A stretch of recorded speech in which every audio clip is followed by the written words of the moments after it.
Start. Does anyone have any idea what I'm trying to do or what I'm doing? This is my name. Any clues?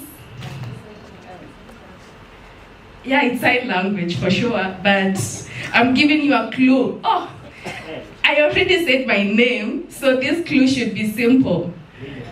Yes, Lilian. I work in the disability space. That sign was given to me by learners who are deaf. They use sign language, obviously, is their first language, and they use these signs to make it easy to remember names, to remember symbols, and whatnot.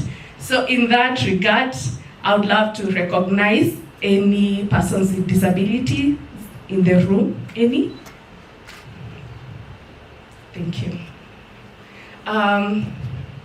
For purposes of just inclusivity, I'll just show this is my name for persons who are deaf. For persons with visual impairments, I'm wearing a strip, blue and white, is it blouse or shirt? I don't know, and white trousers. The reason I'm saying that is most time we forget the basic etiquette when it comes to how we interact with persons who have disabilities. And in my case, I work a lot in the space of children with disabilities. I run an organization called UpTyke Education. We mostly publish and distribute digital learning content for basic education. So in essence, what it means, we make curriculums accessible for learners with disabilities across various disabilities, deaf communities, learners with visual impairments, and neurodivergent disabilities. And for me, since we do everything online, digital safety and digital well-being, it's at the core of what we do. For instance, we've been having a very big issue, and this is mainstream, even with regular learners, in terms of digital health. How many know about their children? For those of us with children, nieces and whatnot, how many of us know their digital interaction? Do you know they have social media? From as low as, I think, year 9 and year 6, and do you know what is happening? I've been to a lot of schools just to speak about digital safety and cyberbullying because it is a big issue. Children want to kill themselves, not because of anything that is even happening at home, but because of cyberbullying. Now, not to mention, for now, learners with disabilities or children with disabilities. I'll give you a very simple, maybe explanation or maybe case study. When now it comes to education, not even about life skills and everything. For instance, you'll have materials that are supposed to be for education for all learners, including learners with disabilities. And the content, this is digital, will say, can you see the picture on the, on the screen? And now this content is supposed to be for learners with visual impairments, and you're saying, can you see?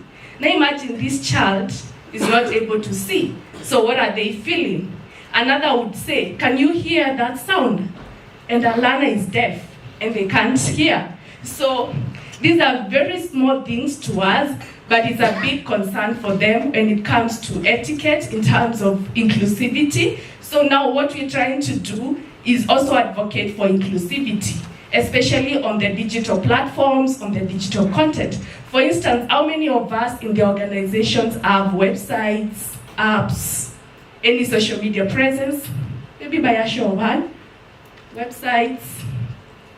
How many of us have integrated any accessibility features on their websites?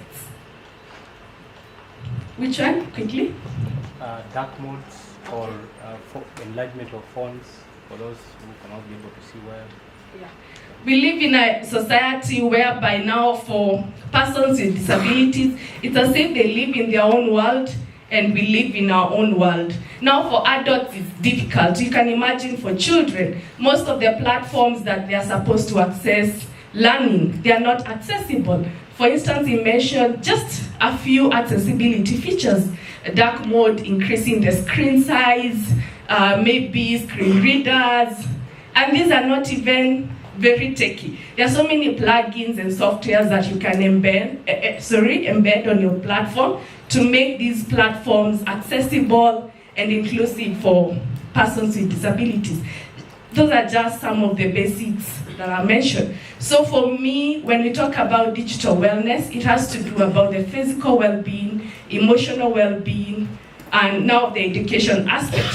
The education aspect, obviously following curriculums, the universal designs of how content is supposed to be. For learners who are deaf, obviously we embed a lot of sign language interaction in their content. For learners with visual impairments, we embed a lot of audio narration, audio descriptions, and also a lot of screen readers, plugins, and everything. But now when it comes to maybe outside of the education space, now into the real life interaction, social media, now that's where the monster is. Because there's, as much as we have the Child Data Protection and Child Protection Act of 2019, but it does not in any way talk about digital wellness. So I think even when we are having this discussion, we need to see how we can influence policy in that regard, in the extent that it speaks about child protection. But now we're in a digital era. There is nothing. I have read that document. There is nothing that speaks about digital wellness, digital mental health, and everything like that. Because there's a lot of cyberbullying happening online, on TikTok. Like for instance, there's a day, but this one was for an adult, which is not an excuse anyway. I was in a video of a person, a content creator. She has I don't know. Yes. So, and then she was doing her content. She's a great business lady and everything. People are supposed to learn from that and enjoy the content and everything. But someone is like, how do you hold your mic with those fingers? And in my head, I'm like, okay, as long as she's talking, she's communicating, she's saying what she's doing, what is your business, how she's holding the mic? Good thing about that lady has a lot of emotional intelligence and emotional maturity, so she's not affected. But now imagine, this is a child who has joined TikTok because her peers are on TikTok, and maybe she has one condition. Okay, let's scratch that. It's not a condition. She has a disability, and she's okay in her skin. She's loved at home, she's loved at school, and she has this idea of this beautiful world until now she comes to the online space. And then she posts her videos or his videos, and she's interacting and doing whatnot. And then such a comment is made to that child. Do you think the mental health of that child will remain the same? So I think we need to do a lot of awareness, a lot of monitoring, a lot of policies in terms of how we think about digital wellness, especially for children, for youth. And also I think it has a lot to do also, I'm not sure if this is part of the discussion we have, but we also have another monster that is part of digital. They are calling it digital betting, whatever that means. I'm sure a lot of you in the social media space have come across these monster. I don't want to call it, do not quote me on that, but yeah, yet I have no idea what it is.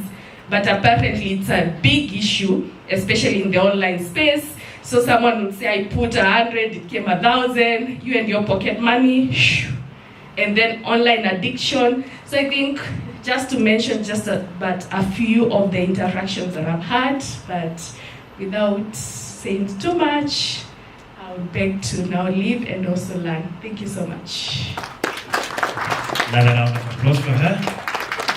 Thank you very much. That was insightful. And I think the most important thing, can we extend this debate, this discussion going forward? I want to bring to our attention, because today we are opinionated populace. Opinionated populace. We have our smartphones, we have our gadgets.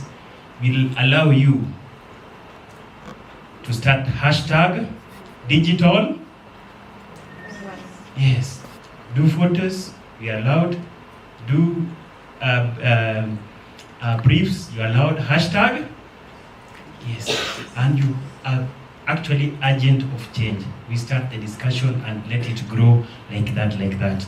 Without wasting time, ladies and gentlemen, may I call Duncan to give us his remarks. Karibu sana Duncan.